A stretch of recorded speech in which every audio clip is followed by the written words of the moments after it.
দর্শক, আমরা বুক ভরা বাওরের উদ্দেশ্যে রওনা দিয়েছিলাম যশোর থেকে গোসল করার জন্য।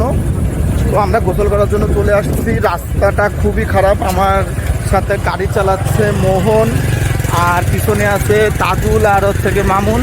আর দেখেন এখানে একটা খাল, রাস্তাটা অনেক কাঁচা রাস্তা, কাদা ভরা। মোবাইল ভিডিও করতেছি খুব রিস্ক নিয়ে। তো আপনাদের একটু দেখাই বুক ভরা বাওরটা কত সুন্দর, আর কত সুন্দর পরিবেশ। এখানে দেখতে পাচ্ছেন একটা খাল রয়েছে, বিশাল আকৃতির একটা খাল। আর এইটা দেখেন কত সুন্দর একটা জায়গা। যারা পিকনিক করতে আসতে চান, একটা সুন্দর একটা জায়গা লোকেশন খুঁজতেছেন, তারা এখানে আসতে পারেন। কি অসাধারণ, দেখার মতো একটা জায়গা, খুবই ভালো লাগতেছে। আপনারা বাওরটা দেখলে আরও দেখেন দূরের থেকে, আমি একটু জুম করে দেখেন যে কত বড় একটা বাওর এবং কত সুন্দর। এই বাওরের নাম হচ্ছে বুক ভরা বাওর। এই যে দেখতেই পাচ্ছেন কত বড় একটা বাওরের মধ্যে আমরা আসছি। হ্যাঁ, এখানে খুবই সুন্দর। এই দেখেন দর্শক, বাওরটা আমি জুম করে দেখালাম আপনাদের। তো আপনারা পুরো ভিডিওটা দেখতে থাকুন, পুরো বাওরটা আপনাদেরকে ঘুরাই দেখাবো। কত সুন্দর আপনারা নিজেরাই দেখতে পারবেন। এই পাশে প্রচুর ধান ক্ষেত এবং গরু মহিষ চলতেছে এখানে। দর্শক, আমরা বাওরে প্রবেশ করতেছি। আমরা বাওরে প্রবেশ করছি। দেখেন এই যে এখানে একটা স্পিড বোট আছে, লাইফ জ্যাকেট পরায় দিচ্ছে, খুবই সুন্দর। এই যে দেখেন স্পিড বোট। আর এটা হচ্ছে যে মূল বাওরে আমরা যাচ্ছি।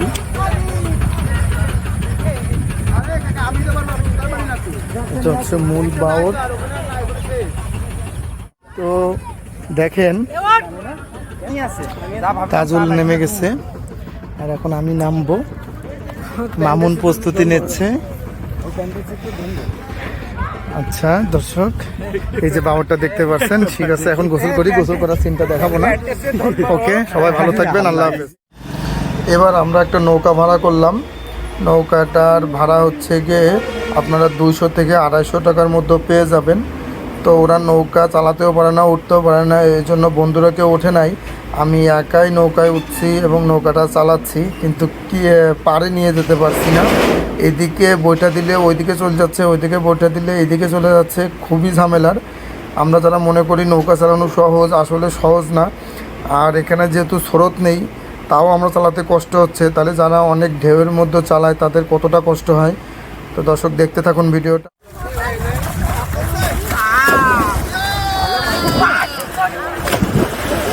এই আসতে আমার ভিজা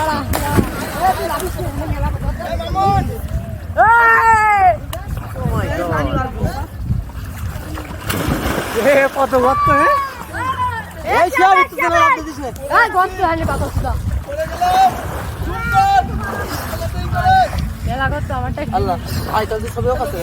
পানি দিস না ভাই আমারে, পাগল নাকি পানি ঢুকাচ্ছে। মামু নৌকা যদি ডোবে তুলবার না বলো। ওট ওট ওট, তাড়াতাড়ি ময়লা হাতে হবো।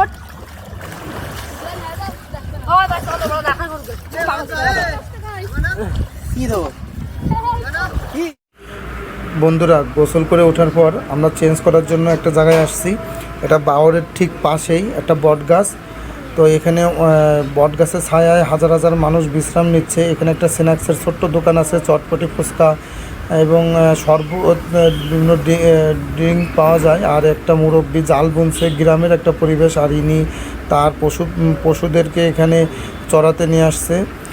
আর বট গাছটা কত অসাধারণ, অনেক বড়, চারিপাশে সবুজ আর সবুজ, মাঝখানে এই স্থানটা। তো খুবই সুন্দর, চারিপাশে সবুজের একটা সমারোহ। গোসল করে আসার পর এখানে একটু বসলেও খুব ভালো লাগে। আর এখানে যে যার মতো যেমন খুশি বসে থাকতে পারে, বিশ্রাম নিতে পারে। এটা খুবই সুন্দর একটা জায়গা, চারিপাশ দিয়ে রাস্তা গেছে।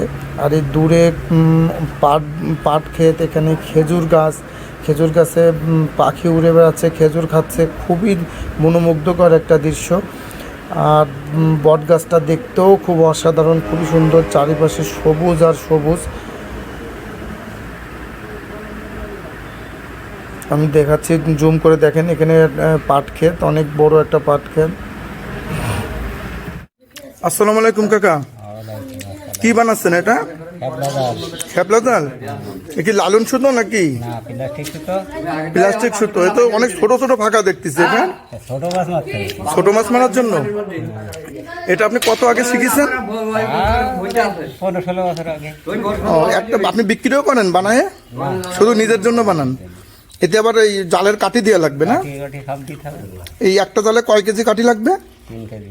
3 কেজি লোহার কাঠি। এই কয়দিন লাগবে একটা জাল বানাতে আপনার? এই আগে একদিন বানাইছে আর এই আর পরে কাঠি লাগাই গেলি যা একদিন লাগবে। 3 দিনের মধ্যে একটা জাল হয়ে যাবে কমপ্লিট। দর্শক দেখতেই পারছেন কি সুন্দর করে জাল বানাচ্ছে। আর এটার লোকেশন হচ্ছে গিয়ে বুকভরা বাওরের পাশেই উনি একটা নিরিবিলি জায়গায় বসে বানাচ্ছে। খুব ভালো লাগলো জাল বানানো দেখে। আমি জীবনে প্রথম দেখলাম। কে কে জাল বানানো প্রথম দেখলেন অবশ্যই কমেন্ট করে জানাবেন। উনি হচ্ছে কি 2টা জালটা এক জায়গায় জোড়াচ্ছে আবার।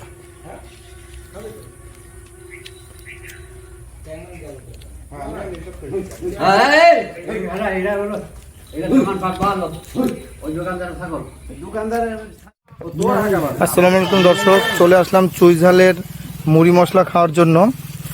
এটার লোকেশন হচ্ছে গিয়ে বুকভরা বাওর। বুকভরা বাওরের পাশেই যাত্রী ছাউনি আছে একটা। যাত্রী ছাউনির সামনেই এই ঝালমুড়িটা পাওয়া যায়। তো আমরা এই ঝালমুড়িটা খাবো। আপনার এই ঝালমুড়ির মধ্যে কি দেওয়া থাকে? চুই ঝাল আর আরে স্বাভাবিক গোশের মশলাও থাকে না? আর স্পেশাল তো কিছু আছেই না? এত সুন্দর হওয়ার তো কথা না, আপনার দোকানের তো সুনাম আছে। তো দর্শক আমি খাওয়ার পরে আপনাদেরকে জানাবো আসলে কেমন হয়েছে। উনি বানাচ্ছে, এটা দেখেন, এটা উনি তৈরি করতেছে। আর এখানে আছে, এটা মনে হয় গোশের মশলা না? আচ্ছা, এটা দর্শক গোশের মশলা, চানাচুর, ছোলা উনি তৈরি করতেছে। দেখেন পরিষ্কার পরিচ্ছন্নভাবে করতেছে, খুবই ভালো।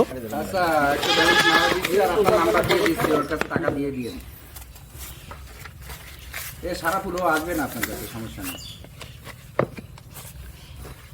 হ্যাঁ, নয়নের নাম্বার দিয়ে দিচ্ছি। 3টে দেওয়ার পরে লাস্টে যেটা থাকে না, একটু ডাল দিয়ে দিন তো। শুকনো ভালো লাগে না, মাখো মাখো না। কেমন মজা? না তো মধ্যে 85। তাই না? দর্শক আমাদের মামুন রিভিউ দিছে 100-র মধ্যে 85। তো এখন আমি একটু খাই, খেয়ে দেখি যে আসলে কেমন।